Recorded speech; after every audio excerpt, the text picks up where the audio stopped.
नाज़रीन, मीरपुर ख़ास मां ख़बर है जेका अवां ताईं पहुचायूं पिया। शहबाज़ अली लगारी जी रिपोर्ट मुताबिक़ मीरपुर ख़ास में पाकिस्तान ख़ास के लिए राजूनी इतिहाद ज़िले मीरपुर ख़ास तरफ़ां वर्कर्स इजलास जो ऐलान कयो वियो आहे, जेको 18 अप्रैल 2026 ते शाम 6 वॻे कोहिनूर हाल उमरकोट रोड ते मुनक़िद थींदो।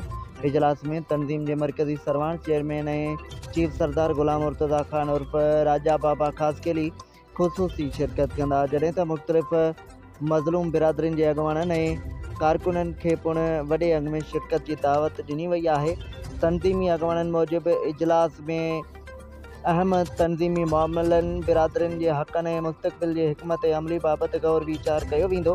अगवाननि चयो त वक़्तु अची वियो आहे त सभई गॾु थी पंहिंजे हक़नि जा फ़ैसिला पाण कनि ऐं पंहिंजी क़यादत के मज़बूत बणाइनि।